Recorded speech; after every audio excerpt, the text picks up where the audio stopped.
हाँ विद्यार्थियों, आज मैं पहली बार आपके सामने ऑनलाइन पढ़ाने की कोशिश कर रहा हूँ। इस कोरोना का जब से ये शुरू हुआ है काल, तो मैं आशा करता हूँ कि आप सब लोग अपने अपने घरों में अपने परिवार के साथ सुरक्षित होंगे, स्वस्थ होंगे और आप लोगों की शुभकामनाओं के कारण मैं भी अपने परिवार के साथ ठीक हूँ। ये जो कोरोना का काल है, इसने कई सारे लोगों को अपडेट भी कर दिया है। मुझ जैसे व्यक्ति को जो कभी इस तरह से ऑनलाइन पढ़ाने के बारे में किसी ने कभी सोचा भी नहीं था, वो आज ऑनलाइन पढ़ाने की कोशिश कर रहा है। तो सब कुछ नेगेटिव नहीं है, कुछ पॉजिटिव भी है। कई सारी चीज़ें हमको इस युग में सीखने को मिली हैं। इस कालखंड में लोगों को ऑनलाइन पढ़ने का मौका मिल रहा है। अच्छे से अच्छे टीचरों से आप यूट्यूब के माध्यम से पढ़ सकते हैं। हमें भी ये परेशानी नहीं होगी कि किसी बच्चे को हम कहें कि तो परेशान कर रहा है। टीचरों को भी आसानी है, किसी को बाहर निकालने की आवश्यकता नहीं, किसी को अंदर बनाने की आवश्यकता नहीं। तो मैं कोशिश करता हूँ आज इस लेखांकन की पढ़ाई को प्रारंभ करने के लिए। तो जैसा कि मैंने तुमको कल 3 पन्ने भेजे थे, उन पन्नों को आप अपने मुंह के सामने खोल के रखेंगे और मैं पहला चैप्टर पढ़ाऊँगा आज। इस पाठ का नाम है गैर व्यापारिक संस्थाएं, अर्थात अंग्रेजी में नॉन प्रॉफिट ऑर्गेनाइजेशन। तो पहले तो हमें जाने कि नॉन प्रॉफिट ऑर्गेनाइजेशन क्या होता है। जैसे मैंने बोर्ड में लिखा है, तुम्हारी कॉपी में भी ऊपर से लिखा हुआ होगा, नॉन प्रॉफिट ऑर्गेनाइजेशन यानी गैर व्यापारिक संस्थाएं। ऐसी संस्थाएं जो लाभ कमाने के उद्देश्य से काम नहीं करती हैं, अर्थात इनका उद्देश्य लाभ कमाना नहीं होता, बल्कि ये समाज सेवा के लिए या मनोरंजन के लिए स्थापित की जाती है। जैसे अस्पताल है, विद्यालय है, अनाथालय है, समाज सेवा के लिए काम करते हैं।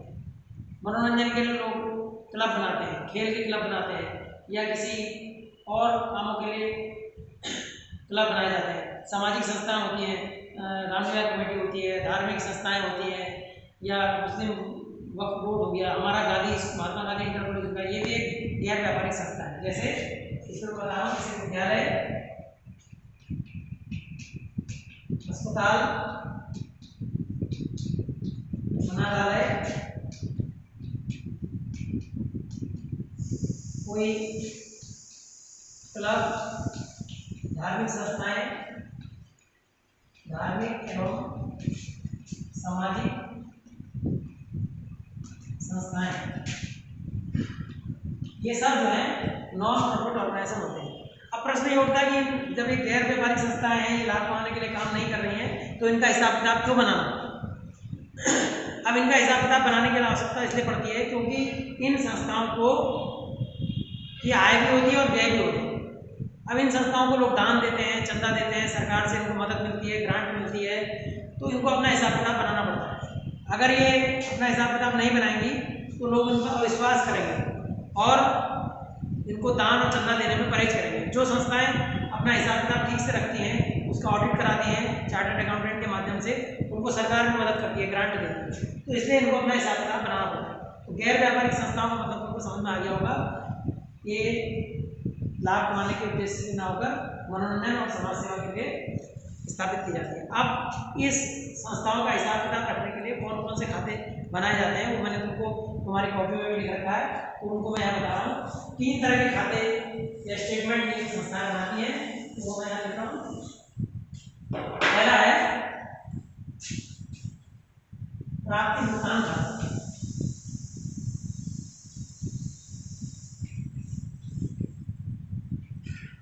प्राप्ति भुगतान खाता, इसका एक नाम और भी है, आगम शोधन खाता भी कहते हैं, अंग्रेजी में रिसीप्ट ऑफ पेमेंट अकाउंट।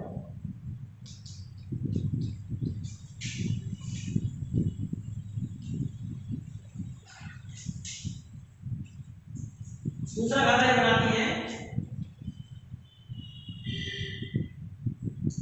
आय व्यय खाता।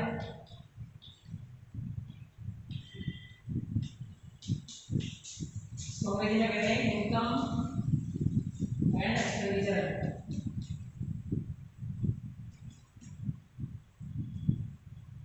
और तीसरा ये अपनी बनाती है बैलेंस शीट, आर्थिक चित्र।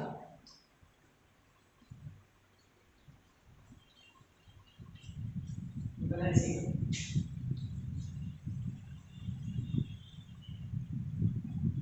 ये तीन तरह के, दो तरह के खाते हो रहे हैं आर्थिक इच्छा से बनाया जाता है।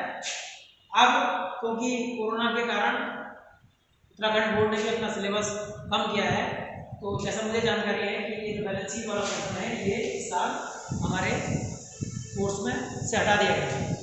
ये दो चीज़ें हमको यहाँ पर पढ़नी है। इस चैप्टर से 8 नंबर का प्रश्न हमारे बोर्ड के एग्जाम में आता है, निश्चित रूप से आता है।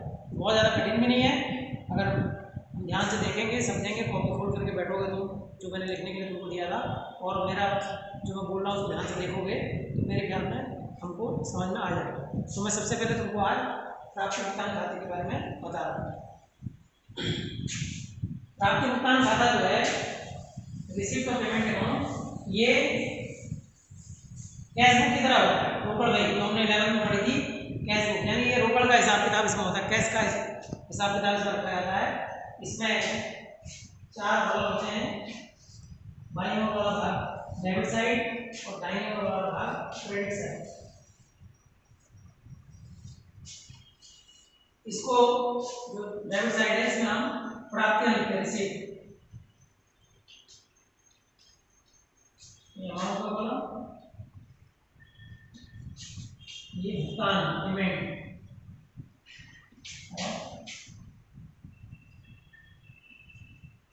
अब इसको बनाते कैसे हैं? तो इसको बनाने का नियम यह है कि सबसे पहले इसमें हमको जो वर्ष के प्रारंभ में जो हमको रोकड़ का शेष दिया रहता है, कैश का बैलेंस दिया रहता है, उसको लिखते हैं। सबसे पहले कैश के बैलेंस को to balance brought down BT करके वो हम यहाँ पर लिखते हैं। जैसे मान लो सबको 10,000 उसको लिखेंगे, ये हमको दिया रहेगा प्रश्न। उसके बाद उन संस्थाओं की जो भी प्राप्तियां होती हैं, जो भी आय होती है, उसको हम डेबिट पक्ष में लिखते हैं और जितने भी व्यय होते हैं उनको हम क्रेडिट पक्ष में लिखते हैं। अब ये जो गैर व्यापारिक संस्थाएं, इनकी आय क्या होती है? जैसे इनको सबसे इंपॉर्टेंट है इसमें चंदा, इसको अंग्रेजी में कहते हैं सब्सक्रिप्शन,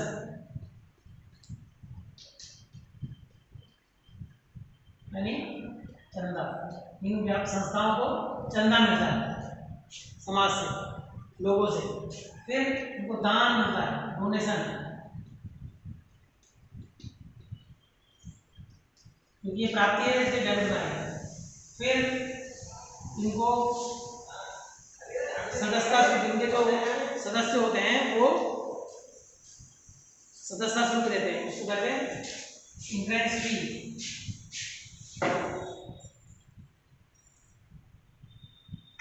प्रवेश शुल्क,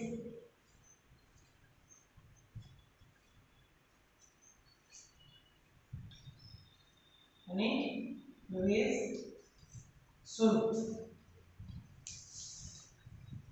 सदस्यता शुल्क जैसे मैंने बताया, मेंबर फी।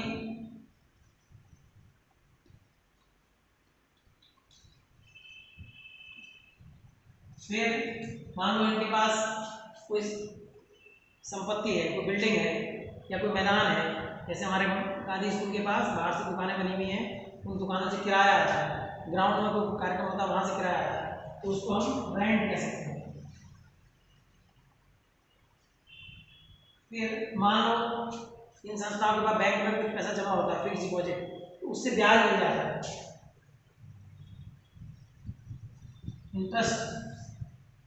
और भी कुछ मिल रहा है, कोई संपत्ति बेच दी मान लो, सेल ऑफ एसेट्स,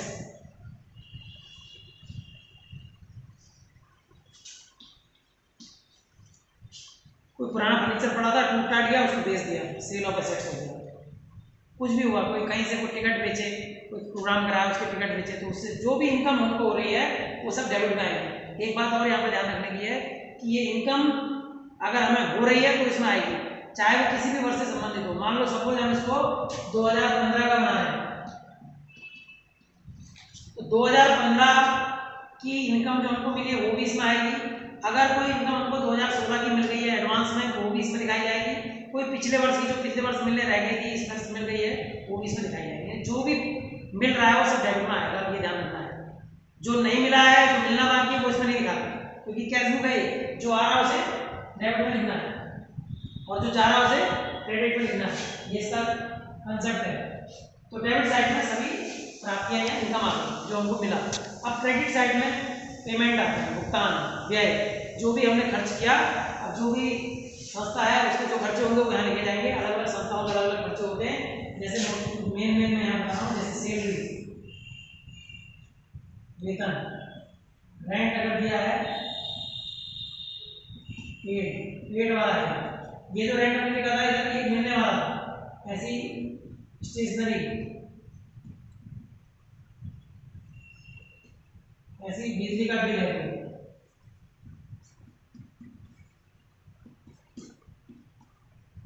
या अदर एक्सपेंसेस लिख रहा हूँ, अन्य व्यय, और कोई एसेट्स हमने खरीदे, परचेज ऑफ एसेट्स,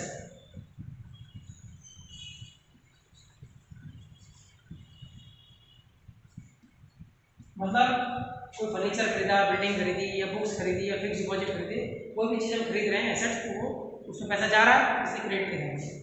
और कुछ भी हमको मिल रहा है, चाहे वो किसी भी वर्ष से संबंधित हो। हम जैसे 2015 का बना रहे हैं तो 2015 का वेतन भी आएगा अगर हमने दिया है, 2016 का भी अगर हमने एडवांस दे दिया तो वो भी आएगा, अगर 2014 का भी हमने दिया है तो आएगा। जो हम पे कर रहे हैं वो आएगा, चाहे वो किसी भी वर्ष से संबंधित हो। इसको बनाते समय हमें वर्ष का ध्यान नहीं रखना पड़ता। अगर हमको मिला है तो डेबिट लिखेंगे और हमने खर्च किया तो क्रेडिट लिखेंगे। तो इस तरह से इधर डेबिट साइड में इसकी इनकम आ गई और क्रेडिट साइड में इसमें एक्सपेंसेस आ गए। लास्ट में हम जो है इसका बैलेंस शीट निकालेंगे। ये इसमें हमेशा डेबिट साइड बड़ी होगी क्योंकि हमारे इनकम होगी तभी हम खर्च करेंगे। इसमें से इसको हम घटाएंगे, यहाँ पर बैलेंस आएगा, ये बैलेंस ही इसका आंसर हो जाता है। यहाँ लिखेंगे बाय बैलेंस शीट। तो ये हमारा इनकम और रिसीट का पेमेंट अकाउंट बन जाएगा। अब मैंने तुमको इसका एक उदाहरण के द्वारा मैं समझाऊंगा। मैंने तुमको एक प्रश्न भेजा था तुम्हारी कॉपी में, उस प्रश्न में कोई मैं यहाँ पे सॉल्व करूंगा। आप अपनी कॉपी खोल के अपने सामने रखो, प्रश्न को वहाँ देखो, मैं यहाँ से बोल रहा हूँ और तुम लोग जो है उसको मैं यहाँ पे सॉल्व करने की कोशिश करूँगा। समझने का प्रयास करना, आसान है, समझना आ जाएगा। तो ध्यान दो अपनी कॉपियों में। प्रश्न जैसे मैंने तुमको कॉपी में भेजा था, एक तो सबसे पहले प्रश्न है, मसूरी क्लब का निम्नलिखित सूचनाओं के आधार पर 31 दिसंबर 2015 के लिए आय व्यय खाता बनाइए, प्राप्त भुगतान खाता बनाइए। तो इसमें पहले लिखा है प्राप्तियां, तो ये लिखा है वार्षिक चंदा। वार्षिक चंदा तुम्हारी जो मैंने कॉपी तुमको भेजी है उसमें वार्षिक चंदा 600 रुपये लिखा है, उसको 652 रुपये कर लो। उसमें गलत लिखा है कॉपी में, 652 रुपये वार्षिक चंदा है। आजीवन सदस्यता शुल्क, प्रवेश शुल्क, ये सब इसमें दिया हुआ प्रश्न। तो पहले प्राप्तियां दिया है तो उसका भुगतान दिया है, फिर उसके बाद रोकड़ शेष दिया है 1 जनवरी 2015 को 480 रुपये और 31 दिसंबर 2015 को 806 रुपये। फिर नीचे समायोजना दिए हैं, इतने रुपये चंदा बकाया है, सामान्य व्यय के 20 रुपये और सचिव का वेतन 70 रुपये दत्त है, फर्नीचर पर 50 रुपये ह्रास बना है। तो ये प्रश्न तुमको मैंने कॉपी में भेज रखा है, उसको तुमने उतार लिया होगा, उसको अपने सामने मुँह के आगे खोल के रखो और इस वीडियो को जब देख रहे होगे तो मैं यहाँ पे सॉल्व करूँगा, तुम्हें समझ में आ जाएगा। तो मैं इस प्रश्न का रिसीट और पेमेंट अकाउंट बना रहा हूँ। तो सबसे पहले हमें क्या लिखना है, चंदा लिखना है, बैलेंस लिखना है। सबसे पहले हमने टू बैलेंस बीडी करके हमने क्या लिखना है, बैलेंस। तो प्रश्न में ध्यान से देखो अपनी कॉपी में, बैलेंस हमको दिया हुआ है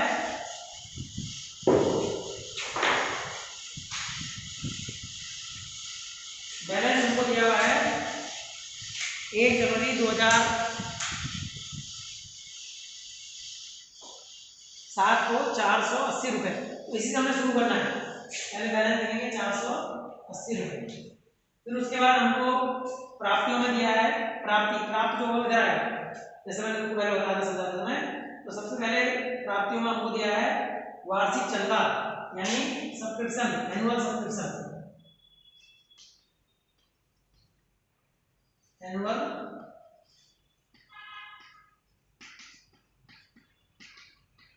तो ये 652 रुपये है। तुम्हारे प्रश्न में 600 रुपये लिखा था, उसको काट के सही कर लेना। फिर है आजीवन सदस्यता शुल्क। आजीवन सदस्यता शुल्क माने होता है लाइफ मेंबर फी। एक सदस्य जो है अपने जीवन में एक बार देता है, इसलिए लाइफ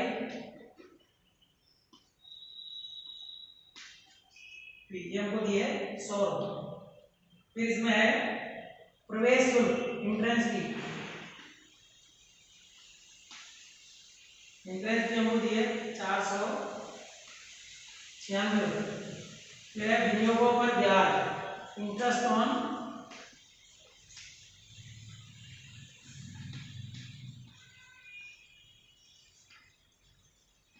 इन्वेस्टमेंट, ये हमको दिए हैं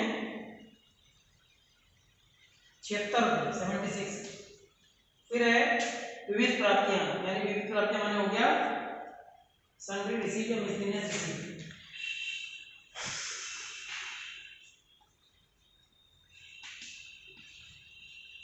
ये है 32 रुपये। तो ये सब प्राप्तियां होंगी यानी रिसिप्ट होगी। उसके बाद भुगतान दिए, पेमेंट। सबसे पहले दिया है सामान्य व्यय, जनरल एक्सपेंसेस, बाय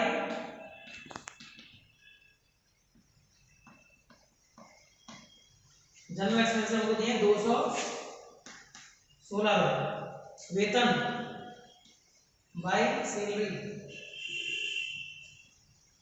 सैलरी हमको दिया 220 रुपये। जितने भी खर्चे हैं वो सब क्रेडिट में आएंगे, ध्यान रखना। फर्नीचर खरीदा हमने, कोई भी भुगतान क्रेडिट में ही आता है, पैसा जा रहा है उसमें। फिर है किराया और कर, रेंट और टैक्स।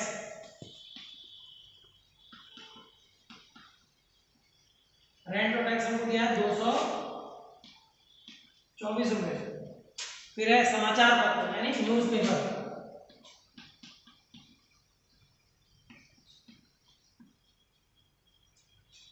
न्यूज़पेपर है 50 रुपये। रोकड़ शेष हमने 1 जनवरी का यहाँ लिख दिया, और 31 दिसंबर का जो हमको रोकड़ शेष दिया 806 रुपये। ये हमारा जब बैलेंस करेंगे तो अपने आप इतना उत्तर आ जाएगा। अब इसमें देखो समायोजना दी है, तो एक बात यहाँ पे बताने की है कि समायोजनाओं का प्राप्ति भुगतान खाते में कोई रोल नहीं होता। मैंने तुम्हें बताया था कि जो खर्चा मिलना देना बाकी है, जो इनकम मिलनी बाकी है, वो इसमें नहीं दिखाई जाती। जैसे इसमें लिखा है वार्षिक चंदा 100 रुपये बकाया है, तो बकाया है जब मिलेगा तब हम इसमें लिखेंगे।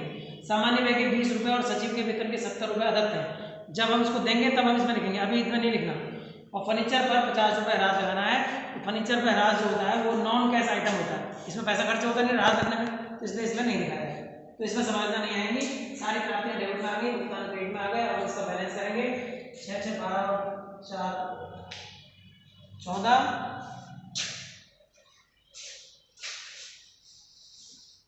इसका टोटल 6 4 10 और 6 16, 8 5 13 14 14 और 10 24 और 9 33 3 10 3 13 14 15 16 17 18 1836 रुपये इसका टोटल आ गया। अब यही टोटल को हम यहाँ पे लिख देंगे। तो देखो इसका डेबिट का टोटल आ गया 1836 रुपये। ये वर्क है, देखो कर लेना क्या है, कहीं भी जहाँ हमारा खाली जगह वहाँ कर लेना। क्रेडिट साइड में टोटल आ गया 6 4 10 5 5 10 2 12 और 1 13 8 1 2 4 6 9 और 1 10, तो 10 तो 30 रुपये क्रेडिट का है। तो डेबिट साइड हमेशा बढ़िया है। इसमें से हमने इसको माइनस किया तो ये 608 806 रुपये हमारा बैलेंस आता है। तो हम यहाँ पर लिखेंगे बाई, यही टोटल हम यहाँ लिखेंगे 1836 रुपये, बड़ा टोटल 2 तरफ लिखते हैं जैसा तुमको मैंने 11 में बताया था, बाई बैलेंस CD, CD माने का कैरेट डाउन, ये 806 रुपये हमारा ये यहाँ आएगा। तो ये हमारा आंसर हो गया। ये हमको प्रश्न में दिया हुआ है, हमको जैसा प्रश्न में दिया है 31 दिसंबर 2015 को रोकड़ शेष 806 रुपये, ये भी दिया था हमको 480, और जब हमने इसे बनाया तो 806 हमारा आंसर आ गया। तो इस तरह से ये रिसीप्ट ऑफ पेमेंट अकाउंट का तो पहला सवाल मैंने तुमको समझाने की कोशिश करी है। मैं समझता हूँ कि कुछ तुमको समझ में आया होगा। अगर 50% भी इसको ये तुमको समझ में आ जाता है तो मैं समझूंगा कि मेरा प्रयास ठीक रहा। अब मैं तुमको अपना पर्सनल नंबर भी यहाँ पर बता देता हूँ। अगर इसमें कोई दिक्कत तुमको किसी भी तरह की हो तो उसको तो मुझे फ़ोन करके पूछ देना। मैं अपना मोबाइल नंबर यहाँ लिख दे रहा हूँ। ऐसे तो सभी को पता ही है बच्चों को, लेकिन फिर भी चैप्टर से संबंधित उनको कोई समस्या हो 9410111122 मैं धीरे धीरे इसको कोशिश करूँगा। अब कभी किसी दिन हो सकता है मैं नहीं भी कर पाऊँ, लेकिन प्रयास है। अब इस तरह से जो है, अब मैं 2 प्रश्न मैं कल को तुमको इसमें और भेजूंगा, उन प्रश्नों को आप अपनी कॉपी में उतार लेना। और एक बात और, जब ये प्रश्न पूरा होगा तो इसके बाद इसके करने के बाद आप एक पन्ना तुम छोड़ देना, उसके बाद उतारना अगले प्रश्न को, क्योंकि मैं इसमें अभी इसी से फिर हम इसी प्रश्न से हम इनकम और एक्सपेंडिचर अकाउंट भी बनाएंगे। तो वो इसी सवाल का बनाएंगे, तो कैसे बनेगा दोबारा से हमें क्वेश्चन बताने की जरूरत नहीं पड़ेगी। तो एक आधा पन्ना या पौना पन्ना उसके बाद छोड़ देना, उसके बाद प्रश्न को उतारना। तो मैं समझता हूँ आप लोगों को ये समझ में आया होगा। तो इसके साथ ही आज की हम क्लास को समाप्त करते हैं। धन्यवाद।